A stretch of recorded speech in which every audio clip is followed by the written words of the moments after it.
Welcome back again to my channel, Modern Stoic.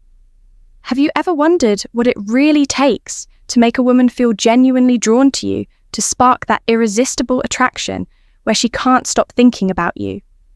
Most men spend so much time trying to impress women with fancy gifts over the tube compliments or by bending over backward to please them. But here's the thing, none of that actually works. It might seem logical, but those approaches often push her further away instead of pulling her closer. The truth is, attraction isn't about being nice or agreeable. It's not about proving yourself or showing her how much effort you can put into winning her over. Women respond to something far deeper, something that speaks directly to their instincts. And the best part, you don't need to work harder or change who you are to create this connection. You just need to understand what really moves her emotionally in this video. I'm going to show you 5 incredibly simple words that when used correctly can trigger her natural desire for you. These aren't magic tricks or gimmicks. They're rooted in what truly attracts women on a subconscious level. And once you see how effective these words are, you'll start to notice how effortlessly things shift in your interactions. So stick around, because by the end of this, you'll have a powerful new understanding of what it really takes to turn her on, without trying too hard in a world where so many try to impress with noise, flattery gifts, or constant pursuit. What if the secret to real attraction was in doing less? Not less in effort, but less in overthinking. Less in chasing approval. The truth is, attraction isn't about grand gestures or proving yourself. It's about the energy you carry, the way you communicate, and the emotions you evoke without saying too much. Here, we don't follow the crowd. We don't waste time with gimmicks or tricks. Instead, we focus on what works. Principles grounded in confidence, clarity, and purpose. These principles are not only timeless, but incredibly simple to apply. Once you understand them in this video, we uncover the 5 words that instantly ignite. Desire words that create a connection so instinctive, it bypasses logic words that align with a mindset of strength, calm, control, and unwavering presence. Stick with this, and you'll see how subtle shifts in communication can trigger her emotions in ways that feel natural and effortless. Let's break it all down before we get into the 5 words. It's important to understand why they work. Words on their own are just sounds, but what makes them powerful is the emotion they create and the response they trigger when it comes to attraction. There are a few key emotions that consistently spark desire, and they're not what most people think. First, there's challenge. Women are naturally drawn to the feeling of unpredictability.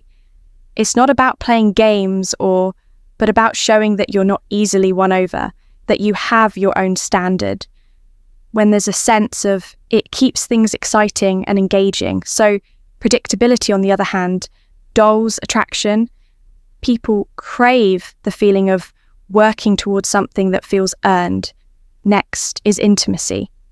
This isn't about grand declarations of love or oversharing personal details.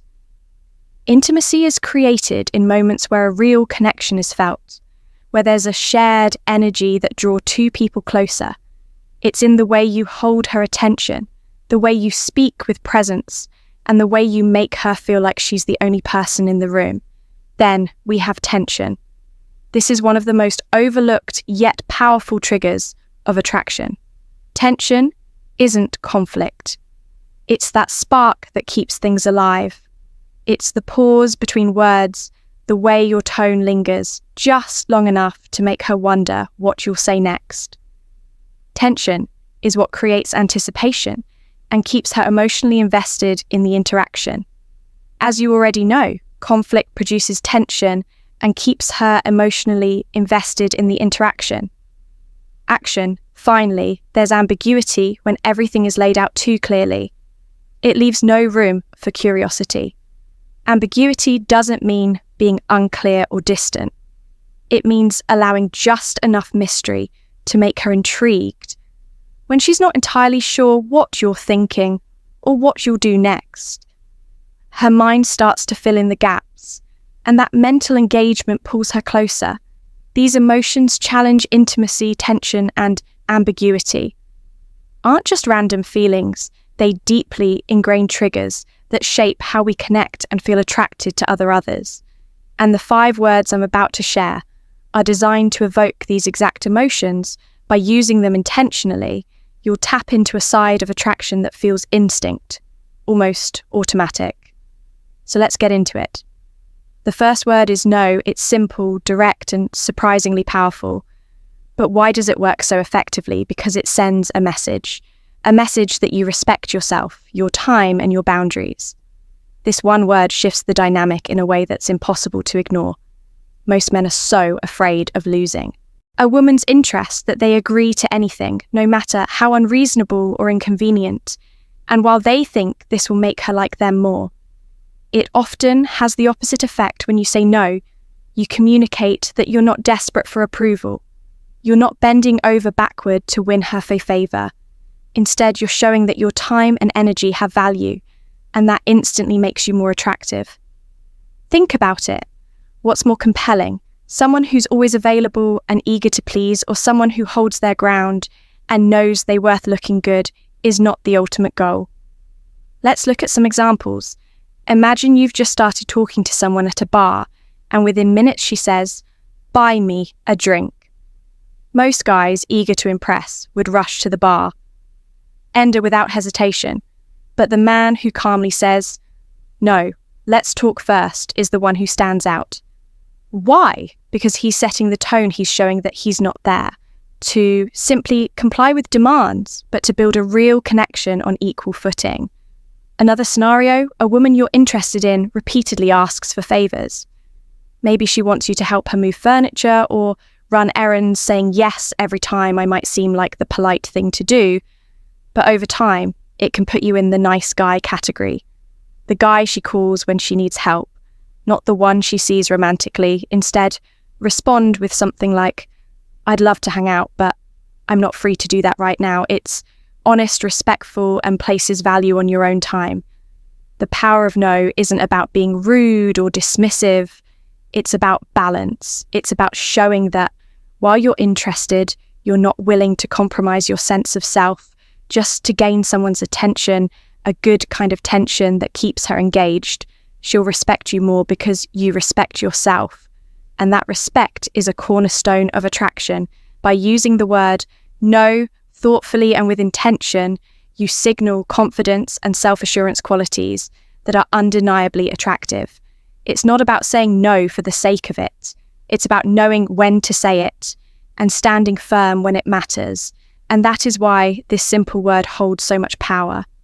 The second word is sexy. It's simple, but when used the right way, it can transform a conversation. Why does it work? Because it introduces an element of intimacy and sets a flirtatious tone without being overly aggressive. It's a word that signals interest, romantic interest, and it does so in a way that feels natural and authentic when used within attention. But here's the key: timing and delivery. If you walk up to someone and immediately say you're sexy, it can come across as insincere or even overwhelming. It's not about throwing the word around carelessly. It's about weaving it into the conversation in a way that feels genuine and playful, allowing it to enhance the interaction without dominating it. There is a lot of truth to this, and I hope you'll recognize it. Let's talk about how to use it. One of the most effective ways is to pair it with something unexpected. For example, instead of saying "you have a sexy smile," which is fine but predictable, you might say "you have a really sexy elbow." The unexpected pairing creates a moment of surprise and intrigue, which immediately grabs attention. She'll pause, maybe laugh, and ask, "My elbow." And just like that, you've shifted the dynamic to something more fun and flirtatious. The same goes for other features that aren't traditionally associated with the word sexy. Maybe it's her overbite, her laugh, or even her handwriting. The point is to make her feel noticed in a unique way while keeping things light and playful. This isn't about being overly serious. It's about creating a connection that feels genuine and fun. Now let's talk about when not to use it. If the conversation is just starting and you haven't built any rapport yet, throwing in the word sexy too soon can feel forced or out of place. Timing matters. Wait until there's already some level of comfort or chemistry. That's when the word lands best, when it feels like a natural extension of the energy you're already building together. And remember, less is more. You don't need to use this word constantly to make an impact. In fact, the less often you use it, the more powerful it becomes. When you do, it's like adding a spark at the right moment. It catches her attention and makes her feel special, but it doesn't overpower the interaction. Sexy is one of those words that, when used with care, carries a lot of weight. It's a signal, a clear but playful indication of interest. It shifts the tone of the conversation, sets you apart from the rest, and invites her to engage with you on a different level. So use it wisely and let it do the work of creating that spark. The third word is trouble. It's playful, teasing, and immediately creates a connection that feels unique and fun. Why does it work? Because it sets a tone of flirtation while adding a bit of intrigue when you cause someone trouble. You're not just making creating a dynamic. You're framing her as someone who's exciting, unpredictable, and maybe just a little mischievous. And let's be honest, who doesn't want to feel like they have that edge?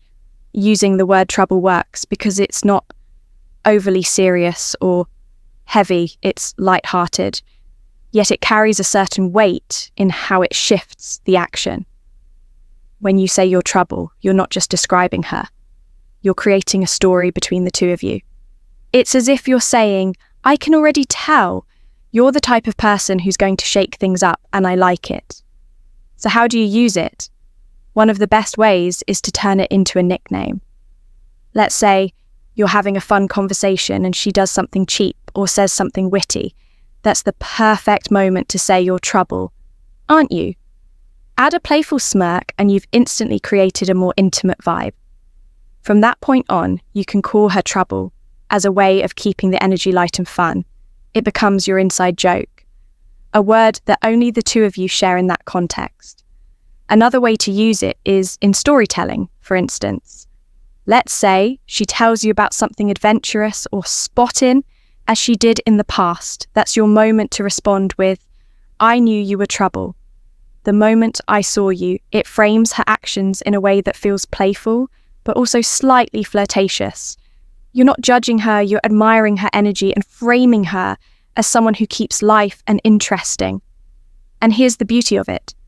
The word trouble works because it hints at attraction without directly saying it. It's not overly complimentary, but it still makes her feel noticed and appreciated in a unique way. She'll start to wonder what you mean by it, and that curiosity keeps her engaged.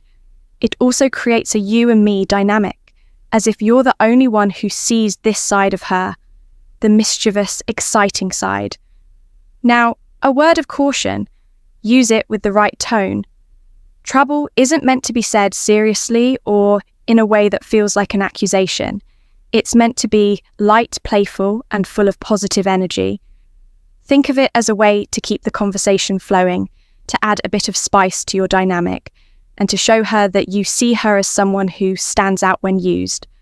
Effectively, trouble becomes more than just a word. It's a signal of playful attraction, a way to create intimacy, and a way to keep the energy between you alive and engaging. So the next time you're talking to someone who sparks your interest, don't be afraid to throw it in. You might just find that this one word opens the door to a whole new level of connection. The fourth word is little. It's an innocent sounding word. Yet when used the right way, it carries a powerful impact. Why does it work? Because it taps into something fundamental about human dynamics. The interplay between masculine and feminine energy. When you use the word little in the right context, you're not just describing her, you're highlighting her femininity in a way that feels natural and intimate. Here's the thing women are often drawn to.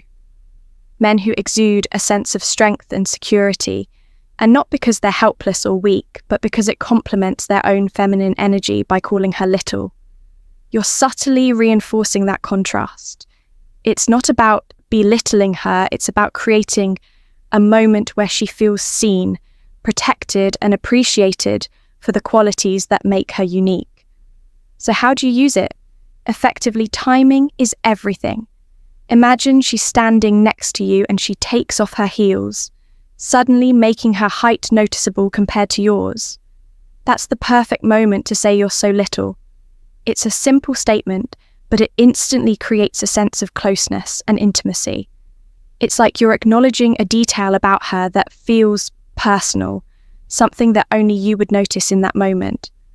You can also pair it with playful physical compliment, for example. If she's reaching for something on a high shelf, you might say, "You're so little, do you need me to get that for you?" This doesn't just emphasize her femininity, it also gives you an opportunity to step into a role that highlights your own strength. It's not about showing off, it's about creating a dynamic where both of you feel more connected. Another way to use little is in a teasing context. Maybe she tells you about how she used to be a competitive athlete or insists she's stronger than she looks. That's the perfect time to say, you're too little for that. Of course, say it with a smile so she knows you're being playful. The key here is to keep it light and fun while still drawing attention to the contrast between you. Now, it's important to deliver this word in the right tone. Little should never come across as condescending or dismissive. Instead, it should feel warm and affectionate, almost as if you're letting her in on a private joke or observation.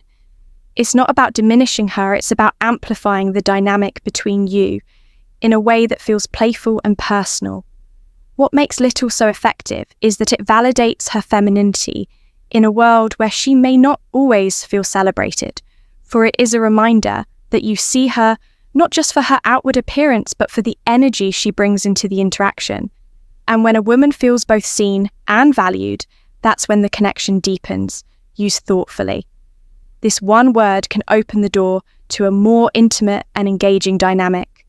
It's not flashy, it's not over the tube, but it's incredibly effective. So the next time you're with someone who catches your eye, don't hesitate to use it. You might be surprised at how quickly it changes the energy between you.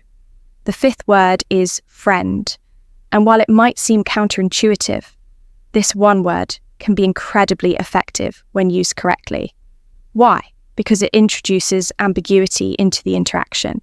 And ambiguity is one of the most powerful tools for creating attraction. When someone isn't quite sure where they stand with you, it naturally keeps them engaged. Their mind starts working over time to figure you out, and that mental engagement builds a stronger connection. Think about it. Most people expect conversations to follow a predictable pattern. If you're showing interest in someone, they assume every word and action will align with that intention.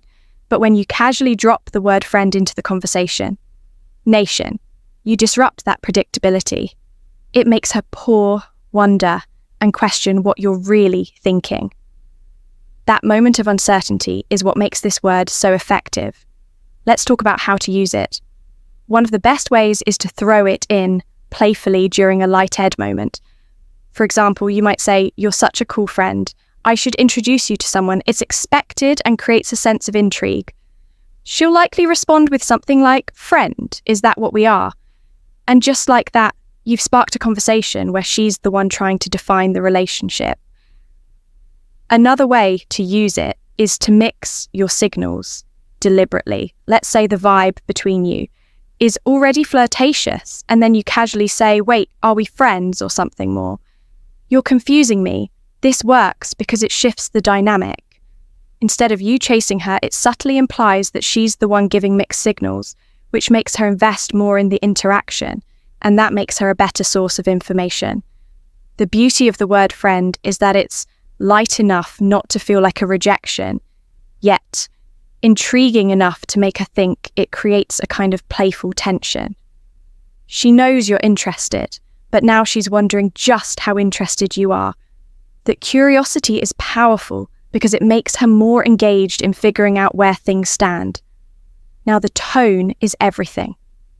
When using this word, it has to come across as playful, not dismissive. If you say it too seriously, it might actually come off as you're trying to push her away. But when said with a smile or a bit of humour, it opens the door for her to lean in and clarify the dynamic herself. What makes friend so impactful is that it flips the script. Instead of you trying to define the relationship, you'll put the ball in her court. You're inviting her to challenge the label, to push back. And in doing so, you're creating an interaction that feels alive and engaging. It's a small word, but it carries a lot of weight in the way it shifts the energy between you.